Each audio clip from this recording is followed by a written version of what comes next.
Hi, everyone. Welcome to episode 297 of our Tick Bootcamp podcast.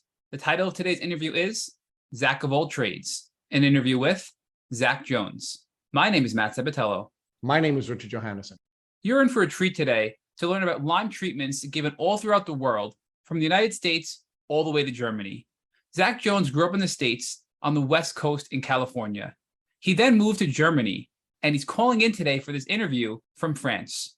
Zack's treated with a wide variety of doctors and had to learn to become a Zack of all trades and become his own detective so he can figure out the things that were missing in his healing protocol.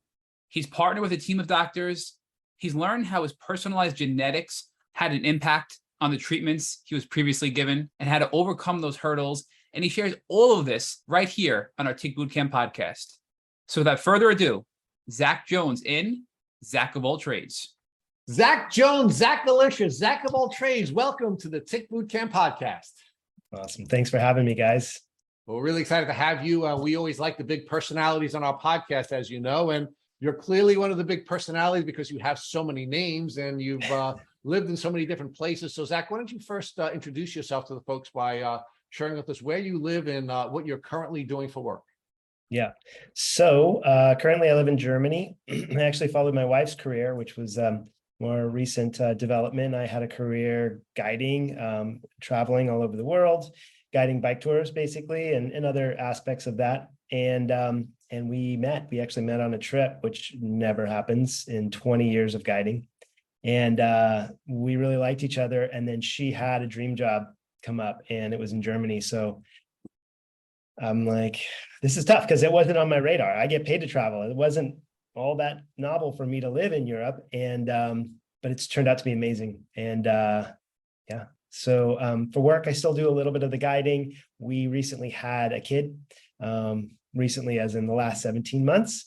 And so I've been heavily involved in that. And, I'd say my biggest job has been recovering and figuring out what's going on.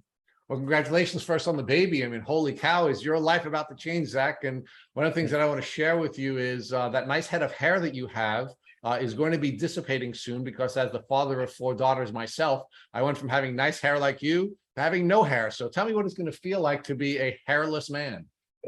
It's fine. I'm about to cut it all off anyways. It's such a pain.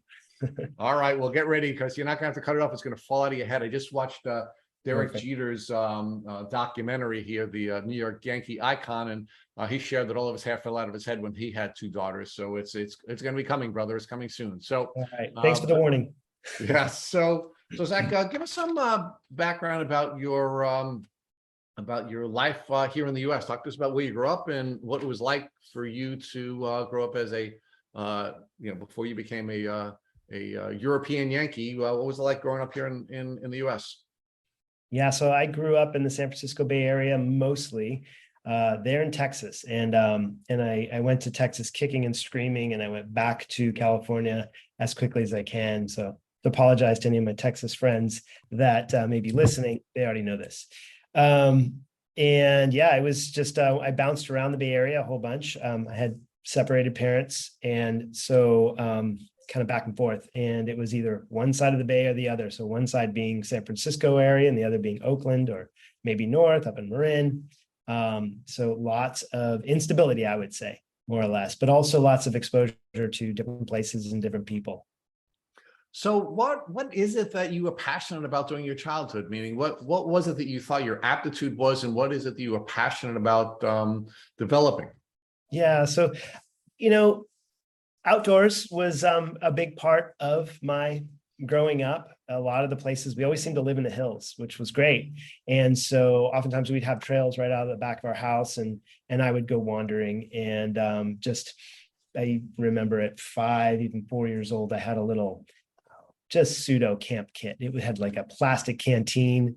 It had a plastic tent and a little compass and all that. And I would just I'd go wandering with my mom or my dad or my big dog at the time, and going out, picking things, making concoctions. I was an only child, so a lot happened in my imagination. And another thing I would say would be art. I was really into drawing. I was really into my imagination, creating stories. I was really into Star Wars. So I was of that generation of the original best movies. And so of Star Wars in the series. And so I was highly inspired by that. And it became a big part of my play. All right. So you had this passion for the outdoors, you had this passion for art, and you sort of merged those two as you move forward with your undergraduate education. So where'd you go to college, and what did you study when you went to college? Yeah, I went to, well, I went to Rochester Institute of Technology. So I had relocated to Texas for high school, and it was sort of a decision. I either stayed in California and tried to play football, or I moved to Texas and if I went to this art school, and it was a competitive art school to get into. And so I got in, that was the decision. So two totally different worlds. And that led me to photography school, which I kind of became passionate about it in 8th grade and during a summer course, 8th to 9th grade. And so I just knew I wanted to do photography, and I went to Rochester Institute of Technology for photography. And because it was one of the top sort of technical schools, and it also had sort of your standard education. It wasn't just pure art school. I wanted that balance. I wasn't just an artist. I wanted to experience that full college experience. So that's where I started. It was expensive. It was a private school. And I ended up going back to Texas because I had in-state residency there. So I ended up going to the University of Texas and finishing my education there for the last 2.5 years, and studying art as well as geology. So did you go to RIT here in New York? Yeah. All right. Sure So let's talk about all of your time outdoorsy, right? You as a kid had this sort of nomadic life where you were bouncing back and forth between your mom and dad's house in different parts of California. You spent a lot of time outdoors, went down to Texas. You spent a lot of time outdoors in Texas, came up to New York, spent time out here, right? Developed this passion for photography and outdoorsy living. What did you know about ticks and tick diseases? Not much at all, really. I mean, I knew about ticks. It was the whole thing where you put a match to them and burn them off, and I guess they would go ahead and magically release. It wasn't really until I was an adult that I started to learn about pulling them off, and when I had my own dog and I had to deal with it that way. But no, I had no idea. I'd heard a little bit about Lyme disease or tick-borne diseases. Tick-borne diseases, I didn't learn that term until the last few years. So, all right. So you had a lot of exposure with ticks with your outdoor passions, right? And we're going to talk a little bit more about your outdoor passions, how it developed into a career for you. But with your outdoor passions, you were generally aware of ticks. Do you recall having been bitten by ticks during your childhood or any time during your college life? Yeah, I don't remember specifics, but for sure, I was bitten by ticks. I pulled them out, the same, like the match trick that doesn't actually work. And I couldn't tell you how many times, and I couldn't tell you that I ever had the bullseye rash or any instant sicknesses or, relatively close sicknesses to them. It was that type of thing where, because I was safe, I was in the West Coast, that Lyme disease, that's in the East. It's very regional, that you don't have to worry about that. And I can remember even in my mid-adult life thinking that, more recently even thinking that, so. Right. So, and part of what was going on, of course, is that you were also healthy, right? You were physically healthy. You said you're an athlete. You were debating in part about whether or not you were going to pursue your passion as a football player. So you were a healthy young guy, you're a healthy young kid, and although you were being bitten by ticks, and we now know that that the ticks were spitting into you many diseases, your body was able to manage the diseases that were being spit into you, and you never became sick, and either acutely or chronically. Yeah. Exactly. All right, so talk to us about how your career developed, right? You studied photography. You had this passion for the outdoors. How did that ultimately become a career pursuit for you, and how did you develop that into a passion business? Yeah, for sure. So when I always kind of regretted leaving RIT because it was so career focused, and really amazing program at the time. I don't know what it's like now. And when I went to UT, it was huge university. And I just sort of lost focus, and it was just, there's so many different options and so many different ways you can go about it that I came out of school not really having a clue. But I knew when I was in Texas, I started exploring more. I started rock climbing. I started doing a lot more mountain biking, some mountain climbing, just got really engaged in adventurous pursuits outdoors. And I wanted to marry the two, the photography somehow. So, and I knew I wanted to go back to the West. I wanted to be in big mountains, back near friends and family from the West Coast. And so I just moved back to San Francisco. I had been working at a summer camp during the summers in New Mexico, which was in the Sangre de Cristo Mountains. And I did 4 summers during college. And that really got me moving more in the direction of outdoor adventures and confidence in leading people and whatnot. Kids mostly, I mean, on different types of adventures, rafting, mountain biking, hiking, horse packing, you name it. And so went back to San Francisco, Bay Area, and this is height of the .com, craziness going on, and really hard to find just a foothold if you weren't into the tech industry. So working multiple jobs, worked in an outdoor gear shop, thinking this will be a great way to get involved. Started interning at ad agencies and whatnot. Well, how can I put this photography to use? And one of my colleagues at the gear shop where I was working, Stacy she was a guide for a company, and she kept talking about how amazing it was. And one day she just started interviewing me, just grilling me and saying, you would be, asking me all these questions. How would you deal with this situation? How would you deal with that? And I'm like, where are you going with this, Stacy? She's like, you would be awesome for this job. I think you need to apply for this job with Backroads, which was a active travel bicycle tour company. And so I was like, what the heck? I'm 23 years old and I've got nothing else to do. Let's try it. And that, led into guiding and into a guiding life. And I was going away from photography more or less, but I also thought, hey, I'm going to be traveling. I'll bring my camera. I'll build a portfolio out of this. I'll see where it goes, see what happens. And so I ended up doing that for a few years and moved pretty quickly and got to a point where they brought me on to do trip design, like actually build some of their trips and create the experiences for the guests. And it was an office job and I wasn't into it. I was like kind of lamenting the fact that I'd chosen that path at the time. 9/11 came around and huge layoff.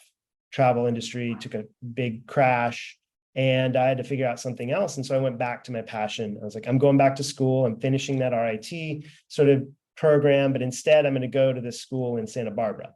The Brooks Institute of Photography. And that was the other school that I'd always been hearing about. So went through that a little bit and I was probably in there 8 months when I got a call from one of my former coworkers at Backroads. And she said, hey, we're starting up a tour organization through Trek Bikes. And if you're interested, we're going to need some guides. And I thought, cool. But it'd be fun to go back to guiding, but my direction is photography. This is what I'm doing. And they're like, oh, and we need photographers to do our catalog work, so we'll give you a tryout, they weren't going to just hire me for that straight away. So I'm like, all right, let's do this, and jumped in. And that was 20 years ago.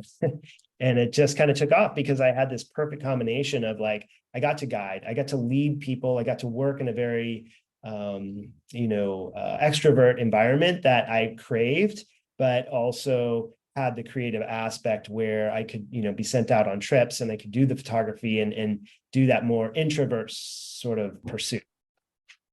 All right. So let's talk about your guiding experience, right? So if I were someone who were seeking an outdoor adventure and I were coming to you to create or design an experience for me in the outdoors, I would think the most important thing for me was that I'd be safe, right?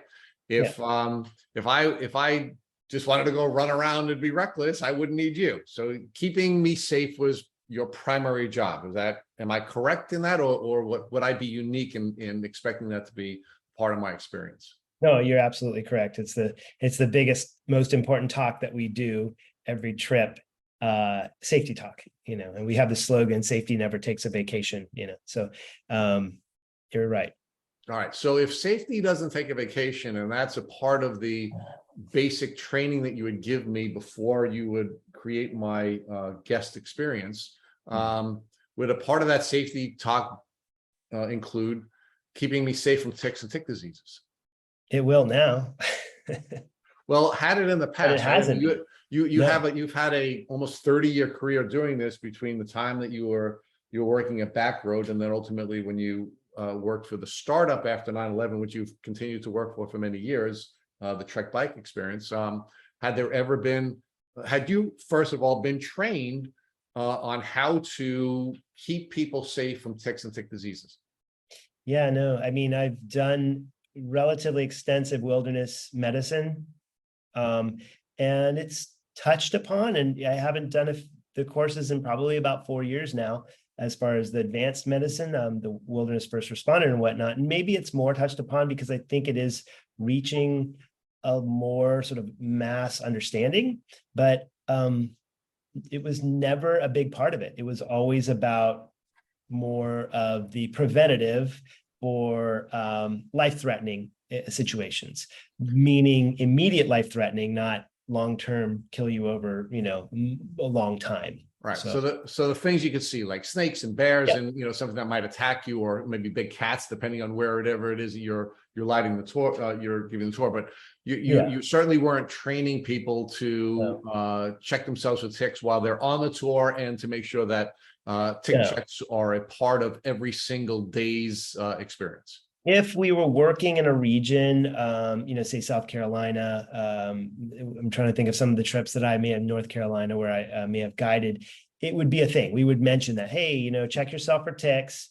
They're common out here. A lot of times we were riding on the road, so we weren't actually going off into the woods and whatnot. But when we were doing mountain biking, or we're doing hikes, things like that, it might be something that we mentioned, but it wasn't really emphasized. It wasn't a big part of our standard safety protocol. Still isn't to this day. So what kind of equipment were you given to provide treatment to your folks? I mean, do you have a first aid kit? Because you talked about, one of the things I sort of see developing with you is you're a young child, you're in San Francisco, you have this kit that you brought with you, your little camping kit, right?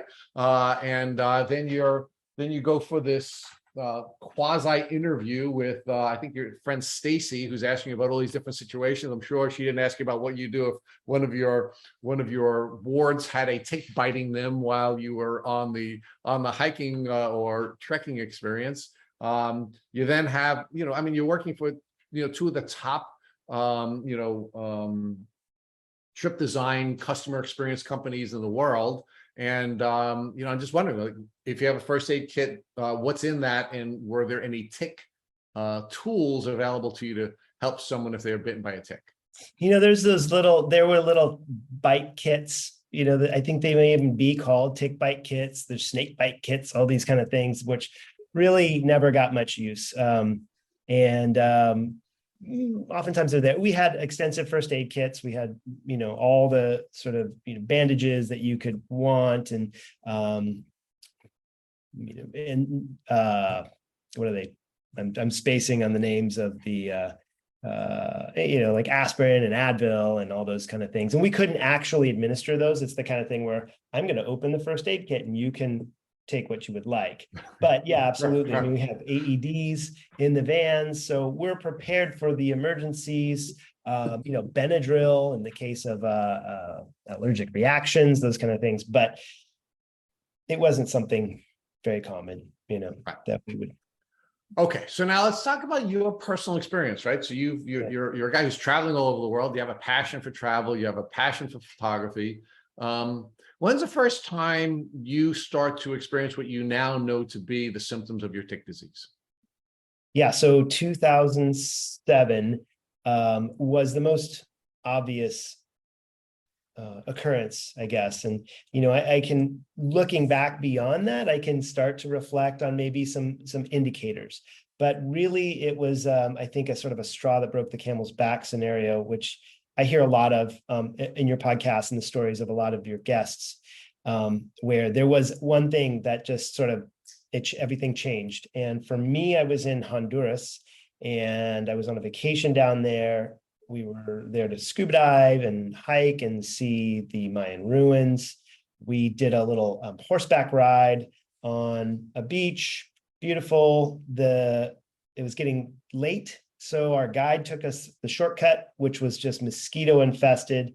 And then the next few days, I had strange pain in my neck. I was a little concerned because my dad has a degenerative spine condition. I was like, oh no, I'm getting his condition. So the wheel started spinning, but I really started panicking in a way that I hadn't before, like really concerned. There was this inner voice that just kept saying, something's wrong, something's like really wrong. But I kept plugging along. I mean, life had been totally fine up until then, for the most part, I mean, everybody has ups and downs, but, and I would have like sadness, but I never had depression. I would have freakouts about tests, test anxiety, speaking in front of people, that nervousness.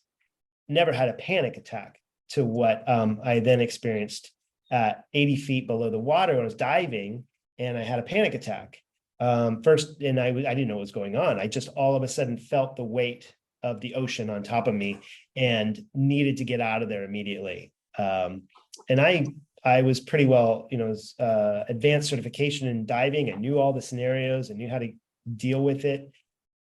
The dive master, I went up to him and I'm like, I got to go up. We've got 10 other people or 8 other people with us. And he's like, are you sure? He's calming me down. Everything calms. And I just let it go because I knew this can happen. You can get, nitrogen narcosis. Some certain things can happen when you're in the water. But then it wasn't until I just continued to get sicker on that vacation. It was a 2-week vacation. We got home and I was just worse. I was just really sick. I had body aches. It was just trying to figure it out. Went to a disease, what's that? Not internal medicine, but the infectious disease guy. And he thought I had leptospirosis, which turns out is a spirochete. But he also didn't have a positive test for it.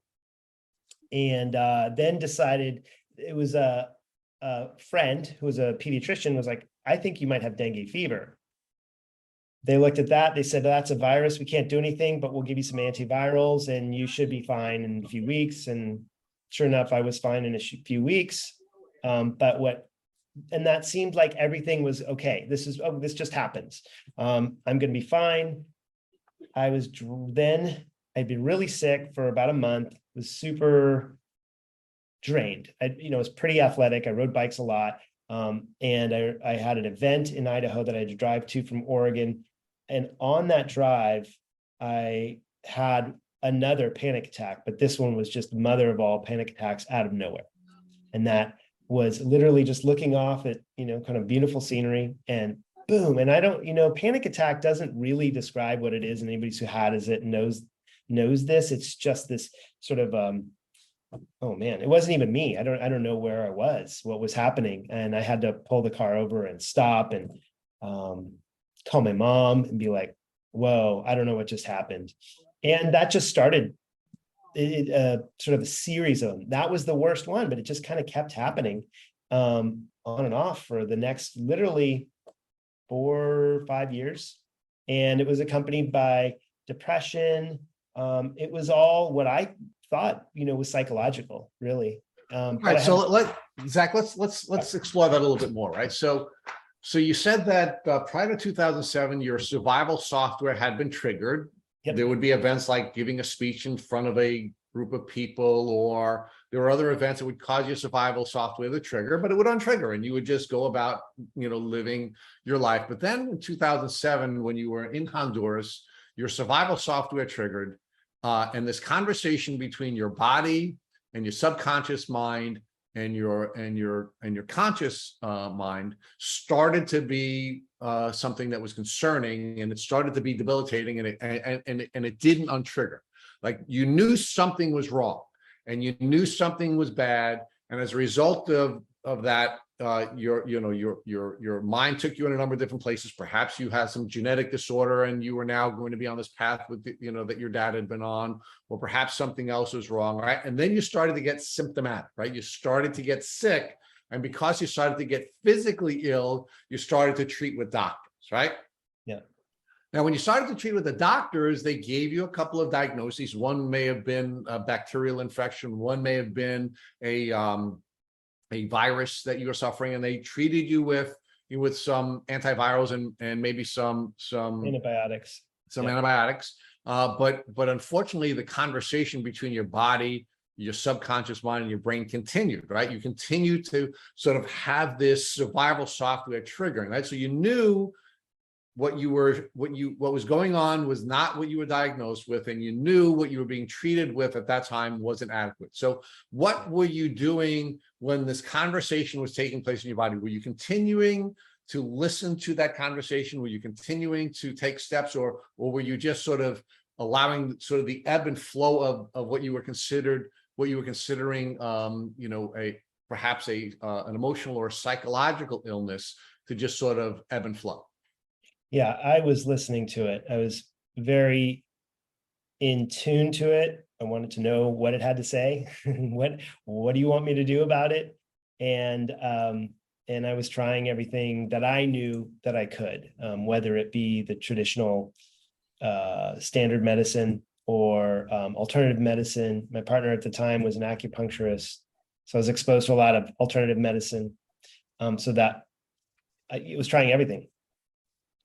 So now, when you were going to doctors, well, actually, let me ask this. Were you going to doctors? Did you continue to go to doctors, and did you continue to try to find someone to help you to diagnose you with what was wrong with you, because your survival software kept telling you in the conversation between your body and your subconscious mind and your conscious mind, was there something wrong with me? Were you seeking help?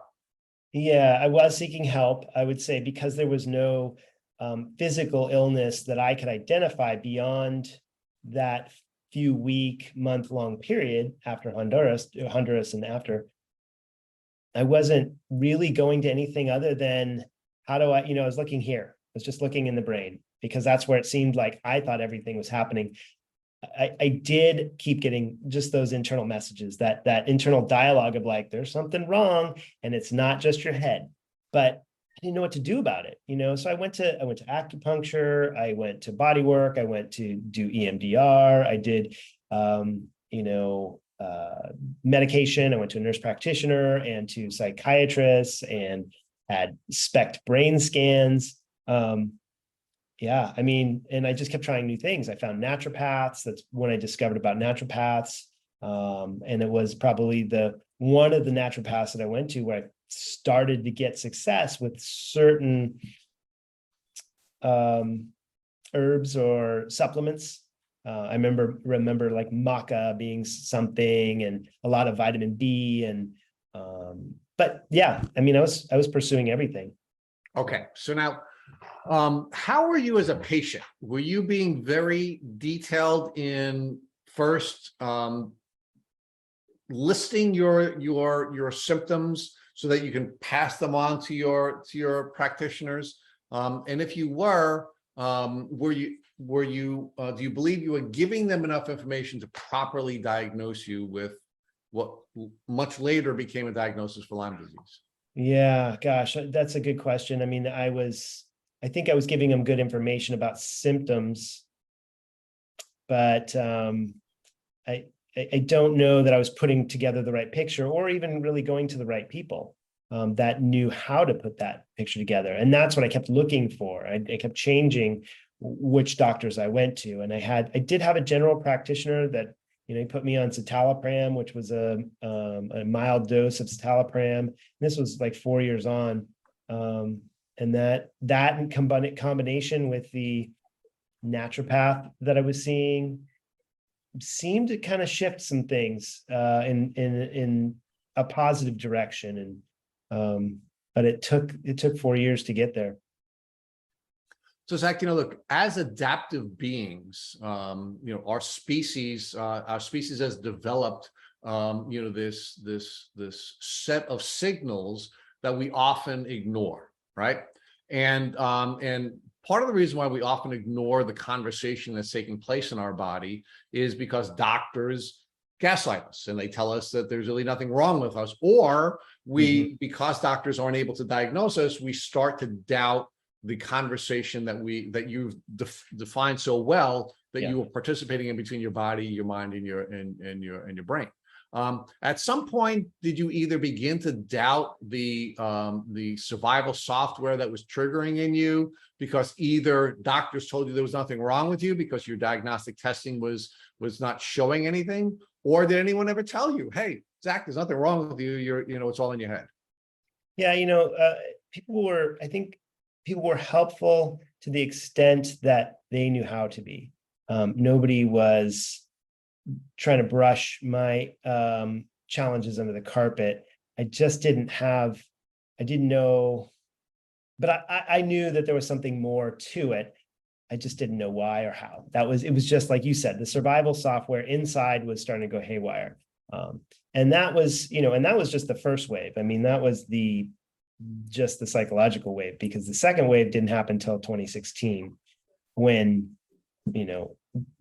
but to answer your question, I mean, I think I was giving whatever information I could, what I had, but I think that nobody was trying to brush it under the carpet, but they just didn't maybe have enough to work with, whether it be in their own experience or from what I was giving to them, as far as what my symptoms were.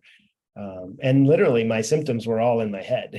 Right. So Zack, let's talk about that now, right? So one Yeah. of the biggest challenges that folks have on a Lyme disease journey is they often get stuck in fight or flight, and it then becomes one of the challenges that they have to overcome in order to be able to heal. Because remember, if your body is in fight or flight, it can't heal, right? Yeah. And so as time goes on, and one of the things that's making me anxious about your story already is, you have this experience in 2007, your body is sending you a signal. The signal is getting worse. I shouldn't say worse, but the survival software is triggering, and it's triggering, and it's triggering, and it's triggering, right? I mean, and you're not able to stop it because the problem isn't diagnosed. You're not able to treat it. So how are these, what you're describing as psychological symptoms, developing? I mean, and how is it getting more intense? How are the signals getting more intense? Yeah, so it seemed to get most intense in the first year. The first year was hell. and it had a huge impact on my relationship. And that set in motion, sort of the destruction of that relationship, and misunderstandings between friends and whatnot as well. But I did start to feel better. And I did get to a period where I thought it was gone, and it was just something more or less gone. It was always just a little bit in the background. Insomnia was another big thing that I had a lot of, heart palpitations. Now, things that I recognize as physical symptoms, air hunger, I'd go to bed and just be like, trying to breathe, like I can't get a full breath. Those, I didn't connect those as physical symptoms at the time. And sorry, go ahead. And were you sharing those physical symptoms with your practitioners? I'm assuming not, because you didn't even believe they were symptoms at the time. So they probably were not symptoms that you were sharing with your practitioners. Yeah, like the air hunger, I didn't know how to voice it. It was like I can't get a deep breath type thing, or insomnia. Yeah, that's easy to identify, and in some cases I was prescribed whatever Ambien or whatever those are, and I never went that route. I found my best sleep was the Alka-Seltzer night, which whatever, I started taking those for a while, and those helped me get back on track as well. They were part of this weird, strange cocktail that got me back to a 5-year period of normalcy, I would say. Okay. So you did share with us, and I'm sorry, the trigger for the end of your relationship at that time was this disease. Was this disease having an impact on any other social relationships? And was it having an impact on any professional relationships? I think it was a classic. That's where I learned the term fake it till you make it. I was struggling a lot in my job. I started to stagnate a lot more in my work. And so what I found is that for me, safety was what I knew. And whereas before I was adventurous, I guess, and I wanted to keep growing and progressing and be that go-getter, as far as building this career. And then 2007, 8, I just started to hunker in, and it's like I just kept taking more trips and guiding more and more because that was where I was safe. It was the environment that I was comfortable in. I feel like I may have digressed, but from what but Zach, it sounds to me that because your survival software had been triggered and you were in fight or flight, you had to find some way of managing that, what you were considering a psychological problem, by finding a safe place. And a safe place for you was, from when you were a child, was always being in the outdoors, right? So you were trying to manage the emotions because you couldn't read the signals. You knew you were sick, but you thought maybe you were emotionally sick. It was being in the outdoors, and it was feedback from the people around me. It was that distraction, I guess, that very distracting job, because you're busy, you're doing this, you're doing that, you're always traveling, you're always taking care of other people. I would say my friendships did suffer because I traveled a lot and I wasn't able to build that community in where I lived. My relationship suffered because I was traveling a lot and I wasn't there. But then there was also, when I was home, I was then focusing again on what's going on, what's wrong with me, because I wasn't distracted. And so now all my partner was getting was the bad sides, I guess, of me, the challenge sides of me, where I'm, depressed or anxious or whatever. So yeah, it did have a huge impact on relationships and friendships. Right, because unfortunately, you were not in a place where you could give; you could only take, and of course that is going to make a relationship difficult when you can't contribute to the relationship. You can only take from it, right? And I was giving so much for my job, which I was using as self-medication. So. Right. I mean, it was really a distraction. You wanted to be distracted from the voice in your head, and the voice in your head was there's something wrong with you, and you needed to be distracted from that, and that's all you could do. Yeah. All right, so let's talk about how things progressed. So you had sort of a reprieve for about 5 years, and you started to talk a little bit about a cocktail that you had taken that you believe gave you that reprieve. Talk to us about what that cocktail was, and how that helped you to achieve the reprieve that you had until 2016.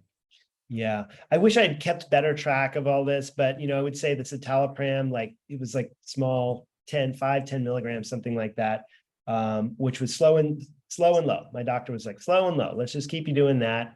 That seemed to maybe help a little bit. I was using magnesium, like a topical magnesium, some BCAAs, maybe some branched chain amino acids. I remember doing the maca and some herbs, and but none of this really comes down to what I've heard more in the Lyme community and what I've been using more recently.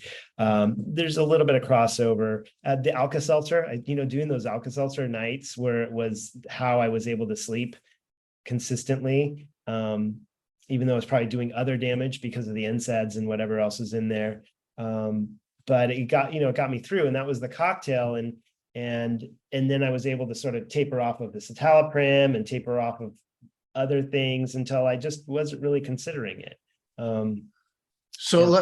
In that 5-year window, you were engaging in a lot of movement, right? So we understand in at least in this podcast that if you don't move, you don't heal, right? Yep. Movement is an important part of that, and of course there's unhealthy movement versus healthy movement, right? I mean, if you train too rigorously, we know that is immunosuppressive. So, what was your movement like? Was your movement supportive, or were you training hard as a former football player, or were you just doing the things that you were doing in your profession, where it was more healthy? Yeah. So just so you know, I never was a football player. I aspired to be. So, okay. And then I ended up getting into outdoor sports instead. But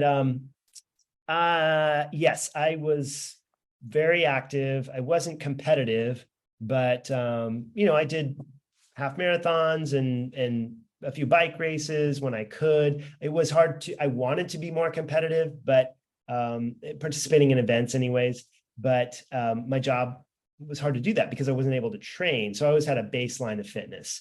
Okay. That was probably good. No, but that is probably good.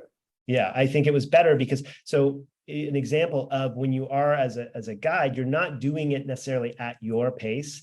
You're doing it at maybe the lowest common denominator pace, or somewhere in between. And so I think that was helpful for me, that I wasn't pushing myself, because as more recently, I've discovered when I do push myself, I crash and burn. All right. Let's talk about your diet. What was your diet like during that 5-year window when you had the reprieve?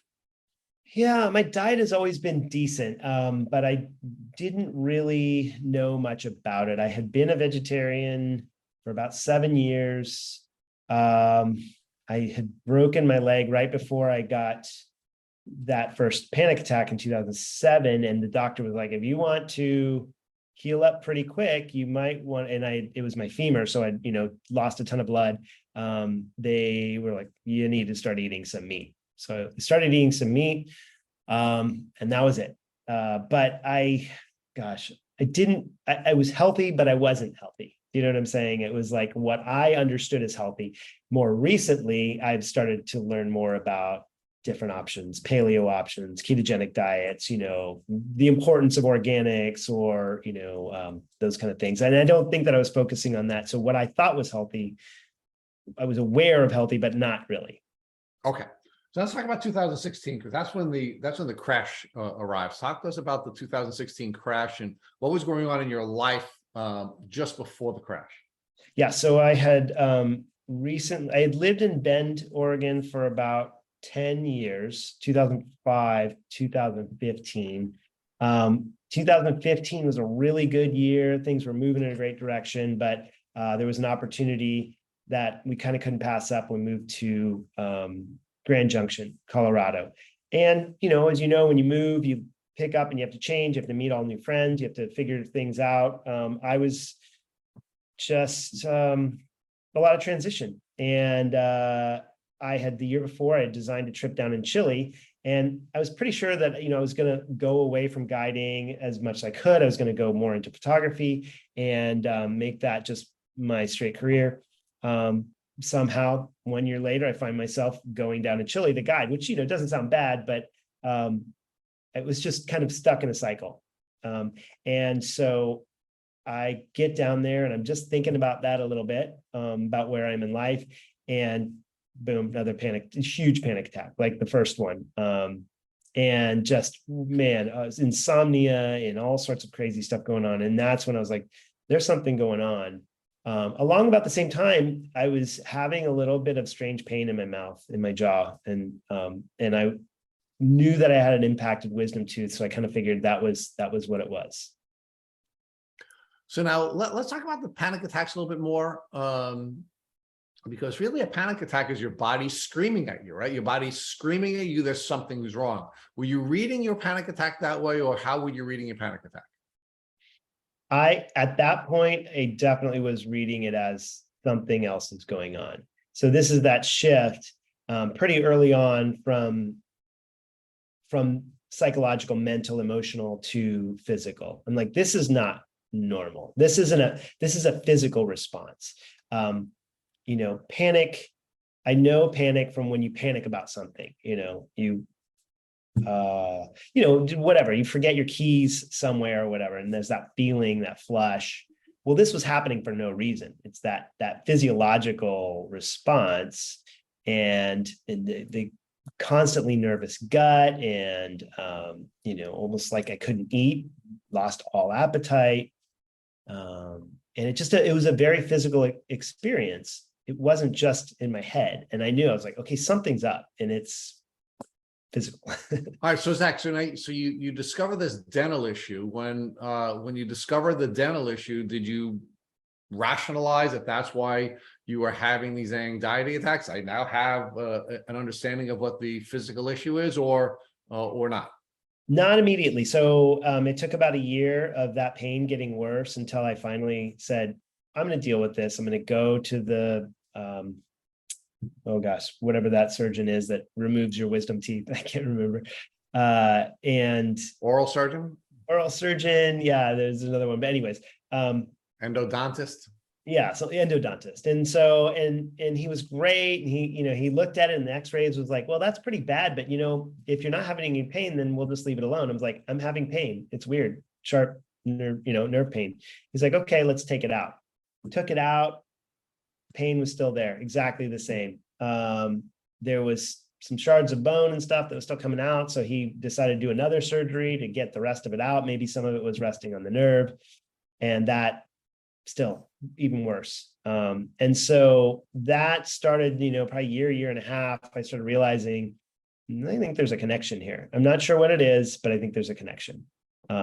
Meanwhile, panic attacks are ebbing and flowing, having, not just panic attacks, but the insomnia, I'm having the air hunger, I'm having, just gut, but not like your typical indigestion or diarrhea. It was more like the butterflies, and just constant butterflies in your gut. And like, there's nothing to be nervous about right now. There's nothing to be upset about.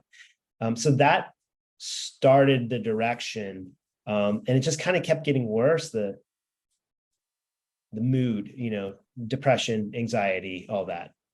So Zach, how are your symptoms in 2016 similar and different to the symptoms that you were managing in your 2007 experience? The biggest thing, because I would say the what I had qualified as the emotional, psychological, were very similar. I would say I was a lot more in that realm, a lot more focused on the career angst. Like, what are you doing with yourself? Why have you not moved forward? Why haven't you broken out of this cycle? Why do you keep going back to the same thing? It was the mouth, the jaw pain. It was like, this is strange. And that's when, that oral surgeon had mentioned, well, I think you have trigeminal neuralgia, but no reason why. Which maybe has demyelination of the nerve, or it may be something pressed up against it, but, go to have an MRI and they don't see anything. They're like, no, you're fine. I'm like, well, it doesn't feel like I'm fine. So it was different parts that were starting to come together. And it wasn't until, 2019, just was having a really bad fall, working a lot, in a bad place in my mind a lot. It actually was when I had met Melissa, my partner, my wife, and I'm surprised we got together, because this was like the worst of me was starting in this 2019. And I was trying to figure it out, and I was going, I was listening to podcasts, I was researching naturopaths, trying different doctors, and I ended up going on an ayahuasca retreat, and thinking that I'd heal or get some sort of magical epiphany. And I did. The thing that sort of came out of all of that was that I needed to look at something inside my head, but not psychologically. Well, but Zach, again, ayahuasca has been getting a lot of attention recently because of Aaron Rodgers, the quarterback of the Green Bay Packers, talking about how that was an important part of his recent healing journey, right? Oh, okay. Yeah. And when you're stuck in fight or flight, which you were, right? I mean, you had now, if we do some simple math, this is now 2019. You had a survival software triggering you into fight or flight. All the way back to 2007, you seemed to be stuck in that for, in a rigorous, experience for at least a year. And then it now came back with a vengeance. So the ayahuasca was probably a good step, even though you didn't understand it, because at least it could help you to calm down, your survival software and maybe get you out of fight or flight so you can take some additional steps. Yeah. Yep. And that did, and it set me on just the path of trying this thing and then the next thing. And it was focused on the mouth. So at first it was focused on, and that's how I discovered biological dentistry. Still no idea about Lyme, co-infections, any of this. Little bit of fear about MS, because that's what I've heard about when you research researching can be a good thing, and researching can be a terrible thing for your psyche. And when I started reading about trigeminal neuralgia and taking it seriously, I was like, this could be MS, like, I don't know if I want to find that out. But the biological dentistry route was the way I wanted to go. But, I'm traveling all the time. I don't have a home base anymore. I actually had left Grand Junction. I was just sort of in limbo. I was, Melissa and I were deciding to move together. So that whole year, 2019, was going to be me just working a ton, and then us meeting together in Germany, essentially. And so I was really ungrounded as to my healthcare. Right. I didn't have a primary care doctor. I don't even know if I had health insurance. And I'm trying all these alternative medicines, or, whether it be ayahuasca or biological dentistry, or, like a health coach of sorts, functional medicine doctor. And So talk to us about you finally get your diagnosis. How did you get your Lyme disease diagnosis? So flash forward, I decided to get I had some serious damage to my teeth. And so that's why I was very focused on my mouth. I had my front teeth broken out and my bottom tooth from a bungee cord, not bungee jumping, just a bungee cord snapping my face. When I was 22, had a bridge, had, implants, metal in my mouth, and bridge had failed at one point, replaced with more metal in my mouth, and learned that's not good. We need to get that out. So I did the biological dentist. When we moved to Germany, I found a well-known doctor there, Dr. Nischwitz, to take out the cavitations, to replace everything with the zirconium, I think, and get the metal out of my mouth and get me on a path to healing, and that's supposed to deal with the meridians and all sorts of things. And so I'm thinking, this is it. This is what's going to solve the problem. This is where the panic attacks are coming from. And that feeling that something's wrong, it's all in my mouth. So once that happened, afterwards, I got worse and I started to experience all sorts of weird physical symptoms, neuropathies, strange migrating pains, tons of fatigue, a lot of the classic symptoms that I hear about people that suffer from Lyme disease and co-infections. But I still didn't know about it. I talked to Dr. Nischwitz about what's going on. He's like, at this point, we've done what we need to do to your mouth. I need you to talk to this doctor. And so another doctor, Dr. Hoffman, we were doing some things remotely.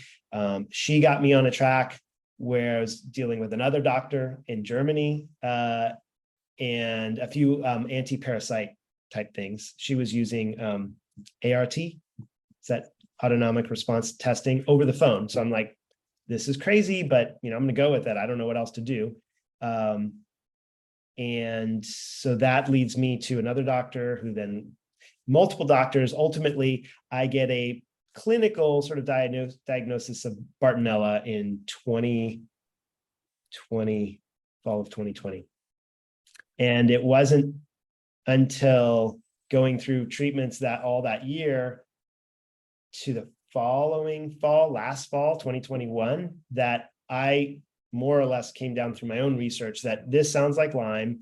A lot of listening to your podcast, honestly, listening to different guests tell their story and tell their symptoms and tell their journey was, that's what I've been going through, for like.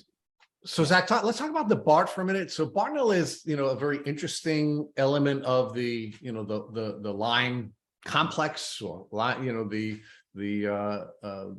set of microbes that we define as Lyme disease. Do you believe that your psychiatric and psychological symptoms were BART related? And did you have any anger issues during the course of this phase of your journey? Yeah, that's a good question. So I did, right before flashback 2016, before I had that first big panic attack, leading up to that, I was having crazy rage. I was just so angry at like the curtains, like it would set me up and it'd be like, rah! I don't know why. It was just not normal. But I didn't identify it with anything. Just thought, I'm just in a mood. So, but the other thing is my tests have never come back positive for Bartonella. So that's the other thing. But so, yeah, I believe it, but I never have had a confirmation that Bartonella is one of the issues. Okay. Yeah. All right. So So now one of the things that a lot of our guests argue to us is they take Lyme disease very seriously in Germany. Now that you've been, a resident of Germany for some time and you were diagnosed in Germany, do you think there is a difference with the way that the German system treats Lyme disease and the American system treats Lyme disease? It's funny because I think a lot of the treatments and a lot of the testing is identified here in Germany over the border. But my doctor down here, one of them, she's been really gun shy about Lyme and specifically Borrelia. And so she's done a bunch of testing through Armin labs, and we came up with like mycoplasma pneumonia and chlamydia pneumonia, and Coxsackie virus has been a big one. But in testing for Lyme, it really hasn't come up through Armin labs as positive. It wasn't until I went back to the States to get tested that IGeneX, where we found Lyme. And then when I reflected that back to her, my doctor here, she said, well, IGeneX always comes back positive. And she's always sort of brushed Lyme under the carpet. And I'm not sure if it just has to do with it's risky. It's still risky here. And I've had a really hard time identifying Lyme literate doctors. And I think part of that has to do with the language barrier and what I'm searching for, and who my community here is now. And I recently now found a doctor that talks about Lyme on their website here in Germany, or there in Germany, that it is more open about it. Aside from like the hypothermia clinics where they have it on their website, yes, we treat chronic Lyme. I found it really hard to access, to someone that embraces it. So Zach, when you first got diagnosed with this clinical Bartonella, right? And that was in the States, in Utah. Yeah. Did you do anything to treat? Is this a diagnosis you took seriously, you believed, and you treated upon first getting this diagnosis in the States? Yeah, I was like, let's do this. Let's kill this thing, whatever it is, So I start researching Bartonella, what that's all about, and got sort of terrified because that's when I first started realizing what was going on with or understanding chronic infections and Lyme-like infections, I guess. I was doing the Patricia Kane protocol, and he was a Patricia Kane protocol kind of doctor as well as my doctor in Germany. And so that's sort of how we were treating it, phosphatidylcholine and what are a lot of the the fatty acids and whatnot. Zach, can you give us a little more background about the Patricia Kane protocol? We've heard about it before, and we do know that there's a lot of there's a lot of things that go into it. But we've actually just a few weeks ago I got a question in one of our DMs, and we did a poll, and there was a handful of people who have used it, but not a lot of good information out there about what it is and whether or not it's effective. So if you have any more detail about exactly what it is and how it works, if you can share that with our listeners, and also did it help you in the end? Yeah, so it may have helped me. I wish I could explain it better. I just sort of was going with the doctors when they were, because this was the beginning of everything, and I'm just so overwhelmed with whatever information I'm finding. And so my understanding is that it's supporting your body at the cellular level, and so it's the idea that if you help with the permeability of the cells so that they aren't as permeable, and so they're able to do their functions better, that they will then you just build back better, right? Your body is now being able to fight things from the inside. And so I think there's a lot of faith in that. Okay, we put you on this protocol, you do these IVs, these infusions with the PC oil, maybe you do some colonics to help some, things move along there. Maybe you do ozone, augmenting treatments along with it. But ultimately your body will then repair itself because you're working at the cellular level. What now I'm thinking I understand is that doesn't work. For a lot of glutathione is part of it. What I'm now understanding, thanks to you guys having Bob Miller on, is that my genetics don't jive with that. Because the fats that they want me to use for my cellular, I'm not processing them, and I'm having problems with the glutathione. So when I take that, I'm tanking. So I don't have a specific definition of the Patricia Cain protocol, but I think I have an understanding of why it's not really helpful for me. But I mean, I think you're being a little hard on yourself, because you just gave us a brilliant explanation as to what it is. It's a tool that allows you to rebuild your body so your body can fight off a variety of infections on its own by strengthening the body using things like PC, fatty acids, ozone, glutathione, etc. But the problem is, as you just brilliantly described for us, Zach, is that people have these genetic SNPs that don't allow them to properly absorb or utilize these supplements like glutathione. And in your case, you actually felt probably a little bit worse from the glutathione, because after the glutathione is being used as an antioxidant, it's now not upconverting or changing back, and now it's becoming an oxidative stress on your cells, and now you're getting inflammation and you're having a worsening of symptoms. So it's not a one-size-fits-all solution, this Patricia Cain protocol, because if you have genetic SNPs like you do for glutathione, then it's not going to help you, I think is what you articulated, correct? Yes, correct. So I think it's a really important note that this protocol has helped people, but for some people it won't, like yourself, Zach, because of this whole bio-individual concept of what is your genetic makeup and what are things that are different about you than me, where it's not going to work for you, but maybe it will work for me. So I do believe that was a very good explanation. Thank you for that. So let's jump over to now. You're on the PK, the Patricia Cain protocol. You're not really seeing much results, and that's for the clinical diagnosis of Bartonella. Then it seems like back in Germany, you had the Armin Labs test done, and you had the mycoplasma, the chlamydia pneumonia, the Coxsackie, and a couple other things pop on the Armin Labs, right? But not Lyme disease. Once that happened and you didn't have success with the treatment for Bartonella, what were your next steps at this point? Yeah, so then that's when I started learning about what we call Lyme disease and Borrelia and whatnot. And that's when I started, I guess, like diagnosing myself and basically going about the process of finding someone to treat that, finding a Lyme literate doctor, which took me back to California, where I have a doctor that I work with remotely, that it was literally Googling what are some Lyme literate doctors that work, any which way, remotely, next door to me, whatever. And they had a really great write-up about things. And so I went with them when I went back to California last year. And that's when I tested, and then they set me up with a bunch of these other tests. Some of the tests confirmed what the German Armin Labs tests were with the mycoplasma and whatnot.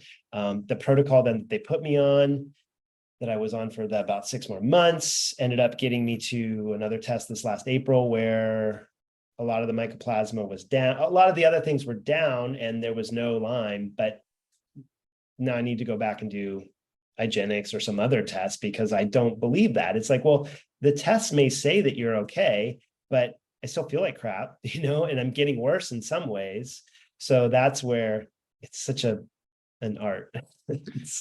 Right. I mean, and I think the problem with this, Zach, is, as you just described, is doctors are relying on these tests as being the end all be all. And if we're going to say that this test is the end all be all, but yet we also recognize these tests are not 100% accurate, that's a flaw. It's a fundamental flaw, and that's going to only harm patients. So you're smart enough to realize, well, I didn't test positive for a lot of things that I was in the past, so my doctors are thinking I'm healed, quote unquote, but I still feel like complete shit. So there's got to be something else going on, and you're digging deeper is kind of where you're at now, right? Yeah. But I do want to back up a little bit, right? Because after the Patricia Cain protocol, and you're in the States, you're in Utah, and that doesn't work, and you're back in Germany, did you do any other treatments besides the Patricia Cain protocol in Germany or through the States in Utah that you want to share with our listeners for any of the various things you tested positive for, like the chlamydia, mycoplasma, et cetera? Yeah. So I'm trying to think of what exactly, because it wasn't really until it seems like the most success I started to have was when I started to get on more of something that would, I guess, identify with like Dr. Rawls-ish, where there was, like the cat's claw and the a lot of herbs, Chinese skullcap, andrographis, and certain combinations of those supplements, certain vitamins and whatnot. But then throwing glutathione in there and not finding any benefit from that just because of that genetic side. So, I don't know that I have anything specifically. Oh, I got this wave. Well, that the wave is that our listeners can't see, but I right away recognized when you held it to the camera, Zach. That's the Wave 1 device, right? Yeah. So I have no idea what it's done for me, honestly. I've had it for 9 months. I got it. I was like kind of trying everything, right? Has a lot of good advocates. I wouldn't say I've noticed anything from it necessarily, but I wouldn't diminish it either, because I would say that, numbers are shifting, and I don't know if it's the herbs. And I haven't gone about this very scientifically, unfortunately. It's like, just throw everything at it and hope that that you get better. But that's fair. You want to feel better. So it's hard to say, is it the Wave 1? Is it the herbs, or both, right? You don't know, but you're doing both, and you've had some progress, but you're not at a level you want to be. So you want to keep pushing further to get even better. That's kind of where we're at, right? Yeah. But when you did all these herbs and the Wave 1, that was post Germany doctors, post Armin Labs. That was through the California doctor. Is that correct? The Wave 1 I just got on my own. The herb combination was the California doctors and that protocol. And now I'm shifting gears again because it was something I was doing for a while, and we saw some movement in test results, but I actually feel like things were not as good this last half of the year as they were the half of the year prior to that. So it's this thing where, test results are better, not feeling better. And I think what we're getting down to is more, honestly, like when I start looking at like, what is a good sequence to go about this, I'm starting to figure out a logic behind it. And I don't know why we don't just start from the genetic or the genomic, functional genomic level. And, in talking to Bob Miller, which was just a couple of weeks ago. So Zach, you did a consult with Bob Miller, the geneticist we've had on the podcast. I did. Tell us a little how that went, because he's a brilliant man, and we were just fascinated by that podcast interview. So walk us through how that doctor's visit went and what you learned about your body and specifically your genetic makeup from that visit. Yeah, super interesting. There's a lot of technical information that he explains really well. He recorded it for me so that I could go back. I watched it twice. I've taken notes so that now I can process that and put some pieces together. And ultimately what it shows is that there certain genetic mutations that interact with each other that prevent these normal protocols from working the way that they're supposed to be working. So they may have a small impact and a small benefit, but there's something that's preventing that. And it could be oxidization, like I might, certain mutation that causes you to absorb more iron. So and I think you talked about that on your show. Yeah. And that has then more downstream effects, especially if some of the other enzymes that are, being manipulated by the genes are not either upregulating or downregulating appropriately. So there was that. So oxidization was a huge thing. Ultimately, what it came to, if I could just put it into a nutshell, is MCAS.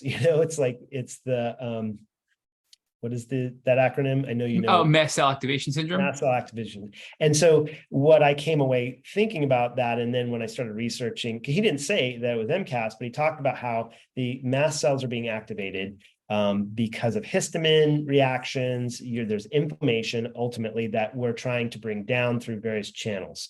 I thought it was a great interaction with him. And we're going to revisit in 9 weeks. He's got some certain supplements that are supposed to,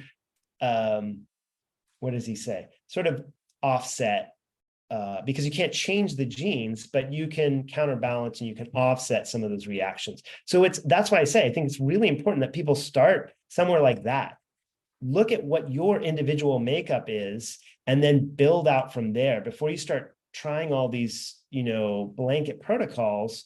And I think that's why so many people struggle. And that's why I've been struggling. Now, I'm saying this before things have actually really changed because I haven't started his supplementation. I haven't gone the new path, but I just have a good feeling that I've identified some of my obstacles, right? And Zach, we agree. I mean, obviously you're in the middle of this with Bob Miller right now, but I mean, we know people that are super smart leaders in the community that utilize Bob Miller personally and refer their clients to him for their extreme cases, right? And they have success. So he's sort of the guy, I can't get my patient better. I'm sending him to Bob Miller to figure out what their genes are so I can then work around that. And that's exactly what he does is he identifies what genetic SNPs you have or mutations. Then he provides supplements, and that could be in the form of food. It could be in the form of supplements, herbs, vitamins, etc. And those supplements are targeted to overcome the genetic mutation so you don't have the bad effects of that genetic SNP or mutation, right? And that's where you're at now is it sounds like you have some iron issues and some glutathione issues with absorption, and you're going to be given supplements to offset or overcome those genetic SNPs so you can then continue on your healing journey. Is that where you're at now? I just want to make sure I understand where you are, Zach. Yeah, exactly. And you know, he was very clear that he's like, because I asked him, well, do I then stop everything that I'm doing and just do these supplements? And he's very clear that these are they augment what you're already doing. And so the idea is that by ramping these up, and it's a slow process, everything's a slow process. You can't be impatient with Lyme disease, I don't think. And of course, we all want it fixed like right now, and 6 weeks becomes 6 months or however many years. It's a slow process. And as I think that starts to ramp up, the protocols start to become more effective as well. Well, I do want to question you on that piece of it because I just want to get your personal opinion. So obviously right now where you're at, Bob Miller said to you, don't change what you're doing as far as the cat's claw, Japanese knotweed, Chinese skull cap, angiographis, all those things that, you know, are in the Dr. Roll's protocol and more the natural holistic side. But if you knew about your genetics earlier on, when you first got diagnosed clinically with Bartonella, possibly you would have avoided the high dose glutathione because you weren't on any supplements and you were responding negatively to that, right? So the assessment may alter treatment depending on how severe your mutations are and if you're supplemented yet to overcome those limitations, right? Yeah, yes, exactly. And so the glutathione ultimately will come in at a very slow and small amount because he thinks it'll be effective, but once we start balancing other aspects.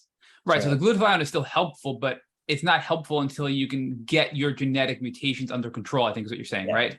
Yes. Right. So that's why people, and I agree, should start with the genetic side of things because it can help you avoid a ton of pain and a ton of frustration and a ton of wasted money in the process, spending all this money on something that's making you feel worse without having the big picture of your genetic makeup, right? So I think it's a really, really, really important topic. So I just find it so odd, and I don't want to keep harping on this one point, but before the California doctor, these doctors back in Germany, I think it was Dr. Armin and Dr. Bieber, they diagnosed you with Coxsackie, mycoplasma, chlamydia, pneumonia, and a few other things to Armin lab, and they didn't do anything to treat you? Is that because you decided to leave and go to California, or were they just being like, hey, look, this isn't a big deal, just move on with your life? You know, what was that actually like as far as that process? Did, and I'm trying to think of specifics. So there's a company called Phytobox.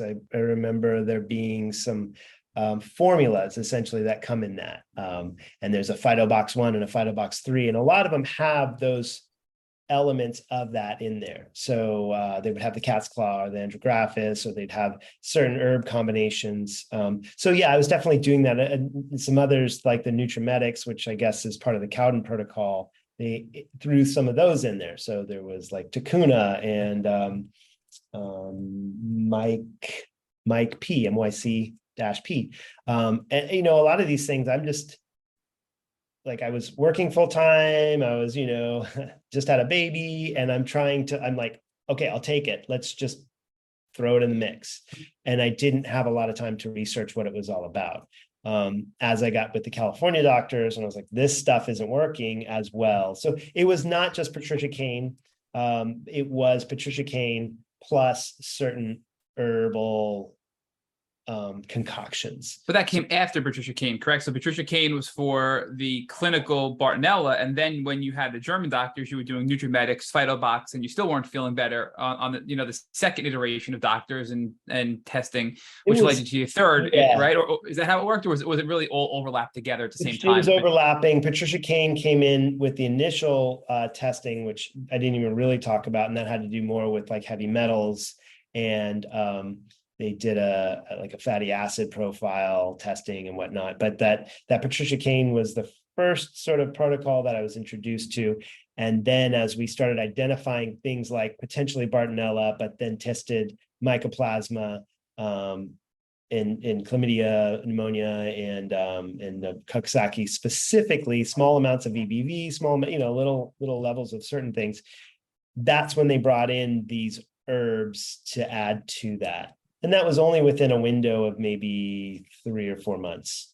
And then I took those herbs for almost an entire year before switching gears with the California doctor and finding with those herbs that I was having a really hard time getting up to the dose that they wanted me to have. And that has to now go to the genetic component of it, of where whatever the genetic profile is, I have a real hard time detoxifying, this stuff. I just wonder, and it's really hard to really obviously know any of this for sure, but a lot of this is detective work that we play as Lyme patients, right? With chronic Lyme patients. So if you were on Patricia Kane protocol for a few months before you went on to the herbs to do NutriMedics and PhytoBox with the German doctors, and you stayed on the Patricia Kane protocol, right? While you went on to the new herbs, right? So there's overlap. Yep. Do you think that your genetics were causing histamines, inflammation, and MCAS, which prevented the herbs you were on through PhytoBox and NutriMedics from actually working effectively because your system was being bogged down by some of the things in the Patricia Kane protocol, right? I mean, because that seems to be where your genetic weaknesses were really being exploited, were through the Patricia Kane protocol for you, right? So I just wonder, if you were on the herbs without the Patricia Kane protocol, would you have felt any differently? And I guess to answer that, was there ever a time you were off the Patricia Kane protocol and still on those herbs through NutriMedics and PhytoBox, and was there any difference in your response? Yeah, I mean, I can't tell honestly if there has been a difference in the response, but what you're saying makes sense.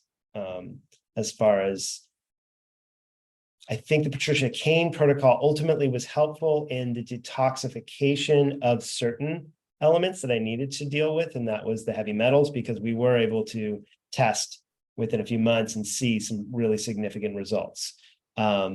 But then when we started to deal with like mycoplasma and all those little nasties, we had a hard time making progress with Patricia Kane and the herbs. So, and you still didn't feel any better with the heavy metals being reduced in your body. You weren't feeling much better because you had so much other stuff going on. And I think that's kind of where you were, right? Where you saw your blood work saying that the heavy metals are better, but you're like, I'm still sick. What's up? And then you realize you don't let other stuff off to the side.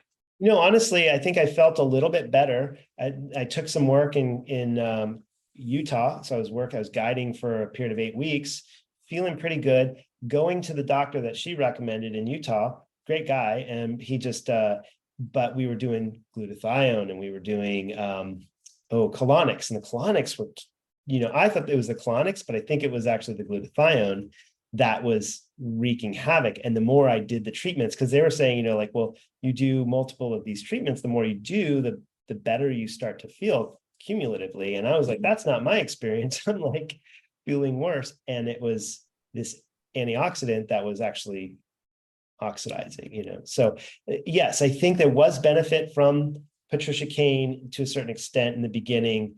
It just, it's getting bogged down somewhere in there. Well, and I think at a very basic level, we can say the Patricia Kane protocol helped you with your heavy metals, which was something that needed to be done. However, the glutathione, a lot of the extreme antioxidants caused a problem because you couldn't recirculate the spent glutathione, right? And now you're getting the mast cells, you're getting the inflammation. So on one hand, you're knocking down the heavy metals, but on the other hand, you're increasing inflammation. So it's sort of like you felt the same, but you were addressing one issue while making another issue almost worse, right? Is where you were at, and leveling it out. So when you went to this, I think it was the California Center for Functional Medicine, is that correct? Yep. Is that a place you'd recommend? We have a lot of people here in the States that are especially on the West Coast, looking for good Lyme facilities. Was your experience overall pretty good with them? And, not to put you on the spot to say like, hey, they sucked, right? But I mean, were you happy overall with their testing and the treatment they gave you, and how they're able to help you improve your quality of life? Yeah, like 70%, I would say. And I think that part of it is you always still end up being your own detective. And it's the easy part of the appointments. It's the hard part is in between, easy part is getting the script of here's the new protocol. The hard part is when you get into it and then you start experiencing some sort of herpes or some sort of a reaction, and you're not really sure what to do. Now, what I like about CCFM, their little acronym, is that you can communicate with them through the portal. And so when I would get into these issues, and it's multi-pronged, so they've got, you'll have a primary practitioner that you're working with, you'll have like a health coach, and then you have a nutritionist. And so they work together and they work off of the same platform to communicate between each other so they know what's going on. And I think in theory, that's a great system. For me, I still have to go outside of it and work and look for more. And that's why I've had to bring in the Bob Miller. And now I'm looking at SOT, and I'm looking at, some other options outside of that. But I would say that they're great as a foundation, as a base to work off of. Yeah. So I have to say, I mean, this is just, we tease you a little offline because we've been calling you Zackalicious or Zack of All Trades, right? But yeah. I think the Zack of All Trades is really and that's something your friends call you, Zack of All Trades. And we're seeing why in this podcast interview. I mean, you are truly having to learn and grow because one doctor is never going to get you better. So you're pulling in Bob Miller based on this podcast and what you learned there. You're pulling in, the California Center for Functional Medicine. You have your doctors in Germany. So you have all these doctors, but you're ultimately the one who's making decisions saying, I'm not feeling better, but my labs are good. I'm not feeling better. Something's not right. I'm digging deeper. And you're the reason that you keep getting better and better and better, right? So I really like that Zack of All Trades name for you because you are really your own detective, right? And I think that's important in the Lyme journey. But I do want to pivot back to the Wave 1, right? Because we know Yolanda Hadid used it and said she had great success in managing her chronic Lyme disease with the Wave 1 device.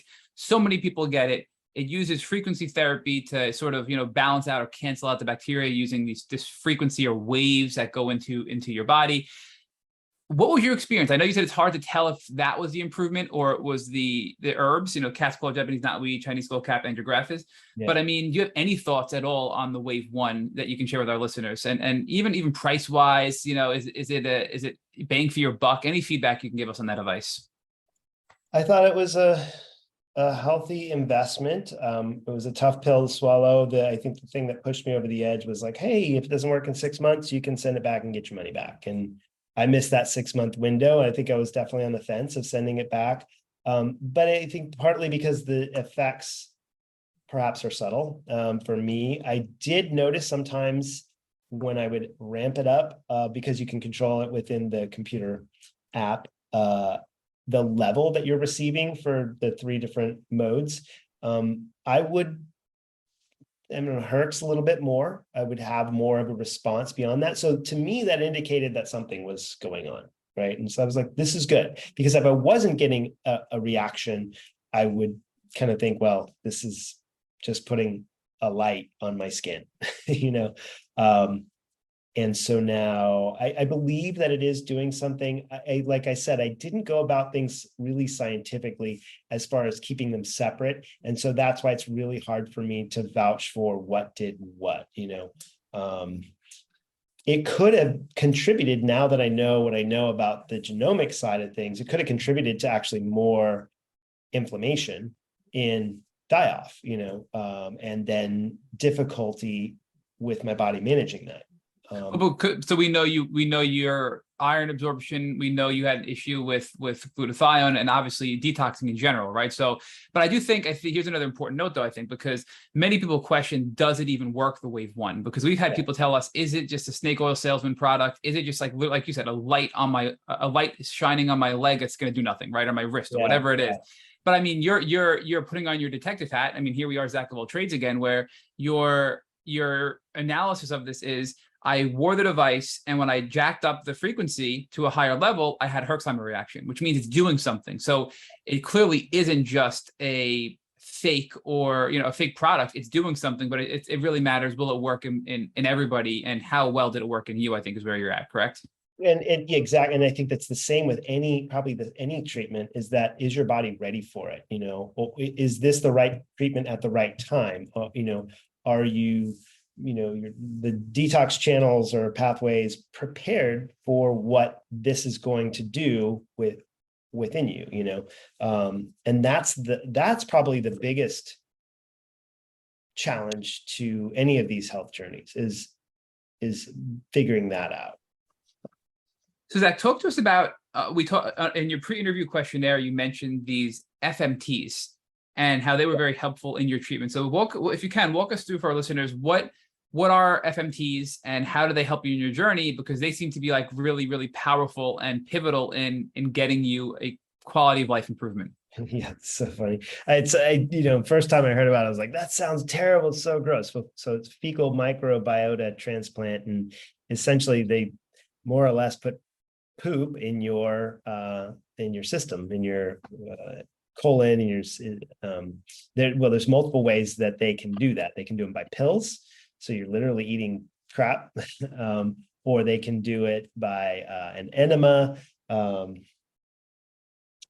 I think there's like 3 different ways or whatever. Anyways, we did, so now we're getting personal, but we definitely got the enema version, and which to me was more tolerable. The idea was to rebalance that. Okay, your microbiome is off, and they've had tremendous success with, is it C. diff, which is C. diff, I believe, right? Antibiotic resistant, right? And they're using that for C. diff for sure. Yeah, and there's a ton of research coming out in different ways of all sorts of benefits, where for like Alzheimer in mice or whatever, you know what I'm saying? Like there's brain benefits, and anyways, for me initially it was just another thing is like, let's throw it at the wall and see what happens if it sticks. And I was having gut issues, and like I said, I just kept having more and more issues after that 2019 mouth thing, and it was just like, what now? So gut was going off the rails. That's how I decided to, my doctor here, my original German doctor, recommended that as a potential option. If we didn't have success with butyric and the herbs, that we would do that. And so we tried it, and I found for about 9 months that I felt pretty good, as far as my gut was pretty solid, and my mood was pretty good. Wasn't having panic attacks. It wasn't like elated. I definitely was still lower than normal, but and I'd only had 2 of them. So I'd had 2 FMTs, whereas they kind of recommended, I guess, about 6 of them, depending on what your condition is. So it was like a teaser. So I thought, okay, that was great. And then along about this February, I started having more panic attacks again and more gut issues. And it's like, maybe it's time to do more, because maybe I just didn't do enough. And so I went in, was going to do 6, and ended up got through maybe 4. And I was not doing well with them. So again, I don't know what would have maybe interacted with that, but I think they can be miraculous for some people, and it definitely helped me in the first year before last, but this year they just, for whatever reason, it just wasn't something that was helping. So when you say they weren't helping, it was literally like no change at all, no improvement, or were they making you feel worse? No, my gut got much worse, actually. I was getting diarrhea, like pretty crazy, and so I was doing those in late March, early April. Was the window of time that I did the 4 or 5 of them. And I just, like, the last few days have been more normal. So it's, I wonder though, Zach. I'm sorry, go ahead. I was just saying, I don't know how much that is, or if it's some sort of a candida thing. I haven't even really tested for candida, or what the potential MCAS component of, histamines can do. It's just like, there's so many bits of information that I haven't synthesized yet to try to sort it all out. I wonder, and again, I'm just totally thinking out loud with you here, Zach, right? Does the donor matter? Meaning the first 2 times you got the fecal transplant, you had a really healthy stool sample that you were implanting into your colon. And we know that there's an extremely large quantity of microbes in our colon, in our feces, right? Yeah. So the first donor where you got your first two, implants of this, was that a really healthy sample that allowed you to have this real boost for 9 months, where it not only improved your gut, but you helped you with depression and anxiety. But more recently this year, maybe it was a different donor and that sample wasn't as diverse when it comes to the microbe set, and possibly not having a high enough quantity of the microbes your body needed, but the initial donor did, right? And I don't know that we're at a place right now with science and technology to be able to identify all the microbes in our gut or in our microbiome or in a feces sample to figure out exactly what Matt or Zach may need in a fecal implant. So maybe you got lucky the first time with a good set of microbes, and the second time it wasn't what you needed, and that's why it didn't help. And what are your thoughts on that? Yeah, so I would say that I think it's multiple donors, so it's not just one donor sample that you're getting, through each time. It's different, but I absolutely agree. I don't think that we're there yet. As far as tailoring, I think there's a way we can, ways that we can go to tailor that. It'll be a great delivery method. Perhaps maybe they can deliver it a little differently, less impactful, but to help with a lot of different conditions. But I think you're right, it needs to be more targeted, and we need to understand what the donor's microbiome profile looks like before we put it into another. And I agree. I feel like maybe there's got to be some interactions that just didn't click, because there was other people in the clinic that were complaining about similar thing. Like, I'm coming back from my, my 16th FMT, and I'm like, okay, at 16th, don't you figure like you stop doing it, but it's like, it's just not taking. Well, it's like, okay, well, unfortunately, maybe that's just not the answer right now.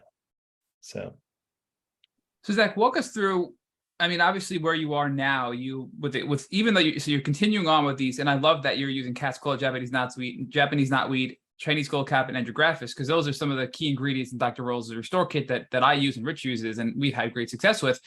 And understanding there's some conflicts here with your genetics, but you still have made improvements despite your genetics, right? So give us an idea of how much you've improved since your initial diagnosis of clinical Bartonella, I believe it was, to the present date, and how you're feeling better today compared to how you were feeling back then. Yeah, I would say a lot of the nerve related things. So I would get strange hot sensations or cold sensations on my hands and my arms. I would get like neuropathies. I would get just numbness, migrating pains, like in the middle of my shin bones. I'm like, why do I don't have shin splints right now? I haven't even been running, I found that air hunger got worse. So I'm just trying to paint a picture of what it was so that you can understand where I am now. And I found, as it was getting worse, I was having a hard time just breathing with any sort of aerobic activity. I'd be running and, because I was pretty fit, and I normally, things worked out fine for me in that realm, and I couldn't do it.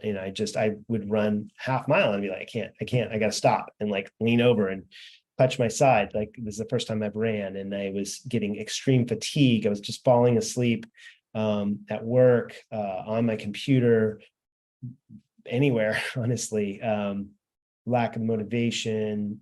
So a lot of these things have lessened those strange migrating pains. I don't really have that much. I still have joint pain in places that I feel is related. The fatigue is more manageable, although fatigue is still a big component.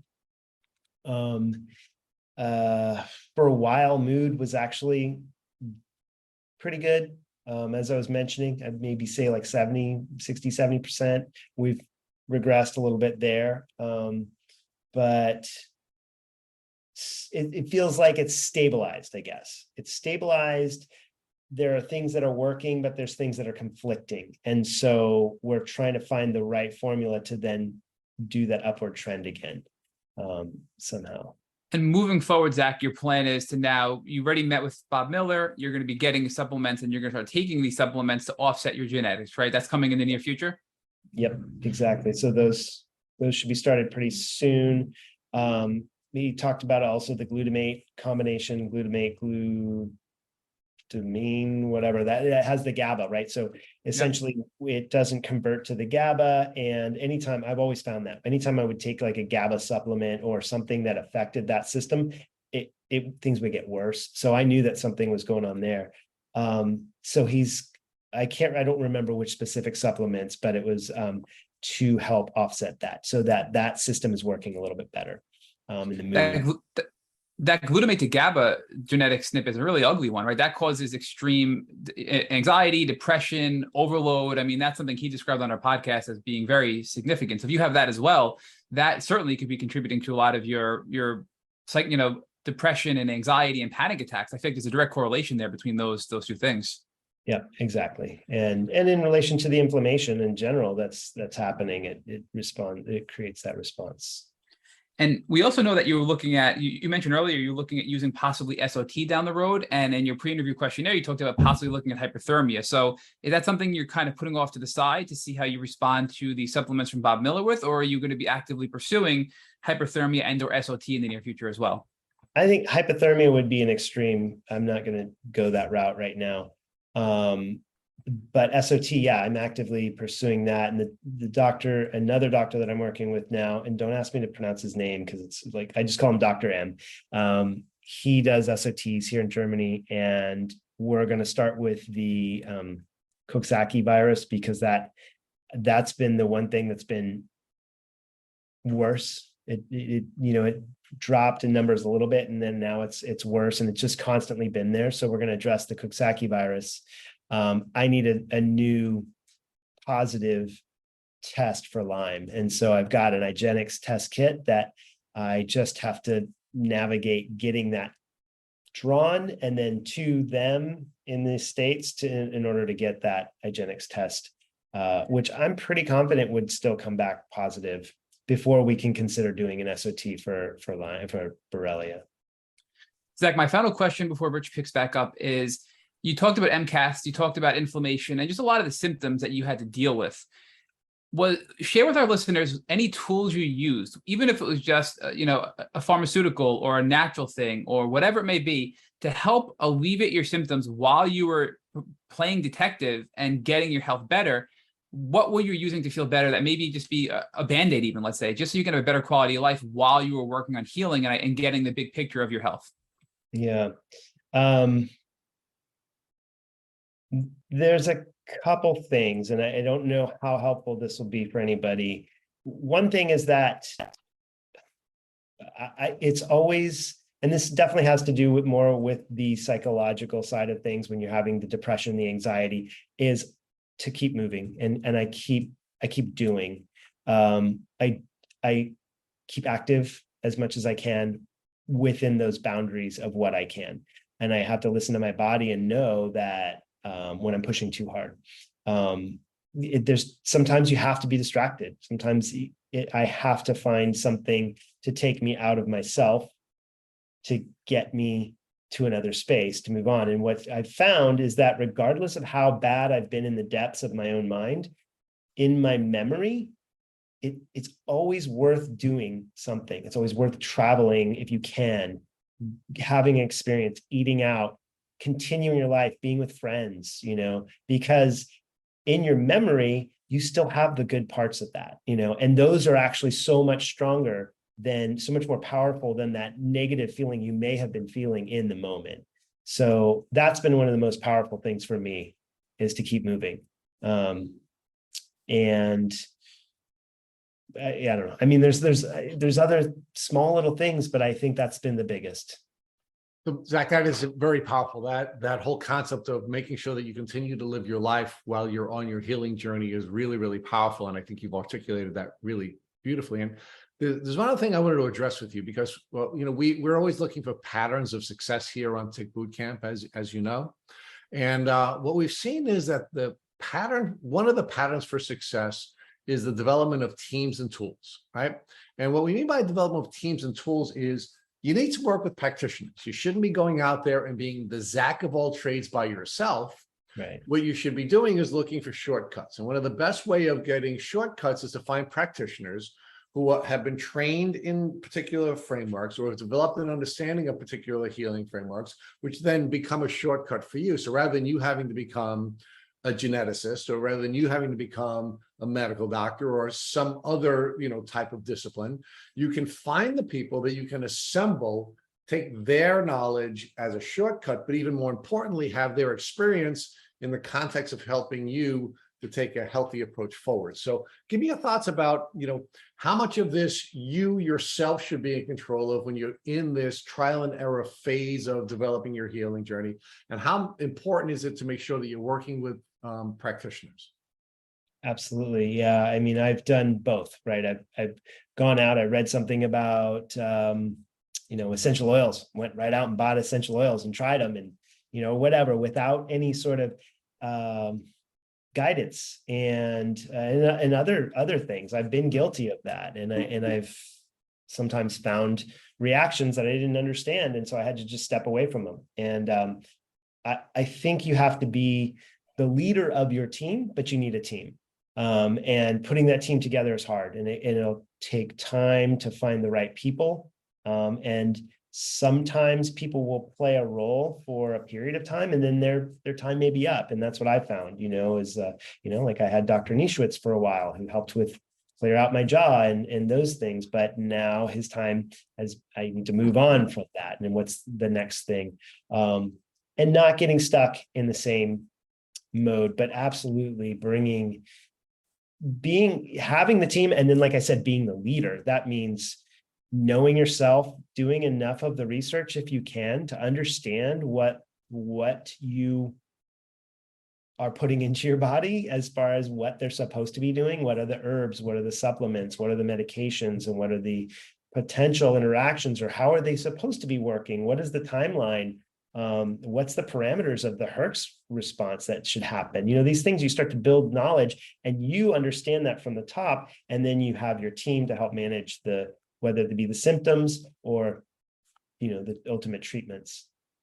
So let's talk about a couple of more takeaways, because I think there are a lot of really powerful takeaways here. The first is, I think you taught very powerfully the importance of getting yourself ready to heal, right? And you talked about how the steps that you took to get yourself emotionally prepared to heal, and getting yourself out of fight or flight emotionally, and getting yourself to a place where you can have a healing mindset. So that was really powerful. Second thing I really enjoyed about your conversation with Matt is you talked about making sure that you understand that timing is important, right? That a protocol may be good, and it may be good for what you need to do, but if your body's not ready for it, it's not going to be successful. Right. Another really important takeaway is maybe starting this all with understanding your genetics and understanding how you are by an individual. And we all understand we're bio individuals, but we don't always use tools to try to define how we are bio individualistic, and how that might give us some guidance on what we should be trying. And then, of course, the piece we just talked about, where yes, you're the captain, but it's got to be a team. Right? And you have to build your team, and it's never one practitioner, right? You have to be ready to move on from practitioner to practitioner. And let's not get too emotionally invested in these people who are on our team, because they work for us. And when they finish their job, they move on. So for example, Derek Jeter, who I referenced earlier, was the greatest shortstop in New York Yankees history. But he's old now, and he's not a great shortstop anymore. And he understood, and the team understood, that he had to retire, and they had to move on, and they had to find a new shortstop. Right. And that's the same thing that has to happen with doctors, right? I mean, at some point, the frameworks that they're offering to you are going to achieve whatever it is they're going to achieve, and then you have to move on to your new practitioners and build new teammates that you're going to direct. So, is there anything else that you'd like to share, sort of from a framework standpoint, that I haven't outlined that's been a part of your experience? Well, I guess the only thing I'd add to that analogy, with the baseball analogy, or any, sports analogy maybe, would be, the coach is always watching the films and going back and figuring out because things are always shifting, and the conditions are always different. And so I think being engaged with that growth, that's the only way you can be the leader of your team, Right. So you have to be able to measure. You're going to have to be able to measure, right? And in the sports, in the sports metaphor, it's going to be looking at game film. Here in the healing journey for your health, there are a couple of things that you have to look at. One is you have to test on a regular basis, right? So you can measure how you're doing. And there are a lot of different ways of testing. Another way you've done that very powerfully and described in this podcast, and I apologize for not highlighting that, is you always listen to your body signals and you follow your body signals, right? Another way that we do that, of course, is we interact with our team members, our trained team members, who can give us some insight into why we may be behaving the way we are, right? So we have a number of different ways of measuring how we're doing so that we make sure that when we're going through this trial and error process, we're measuring whether something's working or not, and when it's time to move on to something else. So it's not just purely just sort of throwing stuff against the wall, which you have done and not necessarily had success with. It wasn't until you found a way of objectively measuring that you started to have the success you had with pivoting in I think a healthy way. Yep. So is there anything that you would recommend to anyone if, God forbid, and you have this beautiful baby that you have now, and I'm sorry to cause you to be triggered emotionally, but I am going to trigger you emotionally. God forbid you walked in to see your daughter and you saw a tick biting her. What would you do, and what would you recommend that you and your wife do so that your daughter wouldn't suffer from Lyme disease? Yeah, for sure. That's I get that tick and send it in to a lab that's going to be able to analyze it, get her into a preferably a Lyme literate doctor, and go about the process as quickly as possible of addressing that. Because I'm not sure how I feel about the antibiotics. I know that they can be I don't know about life-saving, but they can definitely prevent the acute phase. I just haven't dealt with that. None of my doctors, they all tell me to go away from antibiotics. Honestly, I knew that you guys would ask this question, and I don't know what the best answer is, but like I said, I think that getting the tick tested and addressing it as quickly as possible is going to be our solution, getting into a Lyme literate doctor who understands the potential severity of the situation. Well, Zack Jones, thank you so much for coming on our Tick Bootcamp podcast and sharing your story and everything you've learned with our audience to help everybody else in this community. We can't thank you enough. Thank you so much. I appreciate being on here, you guys. Thanks for all you do. Thank you for listening to our Tick Bootcamp interview with our guest, Zack Jones. To our listeners, we have a call to action. First, if you'd like to learn more about Zack, check him out on Facebook at Zackalicious Jones. Second, if you've enjoyed this episode of our Tick Bootcamp podcast, please share it with your friends on social media. Third, Tick Bootcamp has created a Tick Bite blueprint that has been inspired by the information that has been shared with us by past podcast guests. We urge you to visit our website at tickbootcamp.com/bite to view our blueprint. Fourth, don't forget to subscribe to this podcast on Apple Podcasts, Google Podcasts, or Spotify to get your automatic episode updates of our Tick Bootcamp podcast. Please take a minute to leave us an honest review on your podcast platform of choice. And finally, if you'd like to search our podcast library of almost 300 episodes, subscribe to our email list, or share feedback with us, please visit our website at tickbootcamp.com. Thank you, as always, for listening.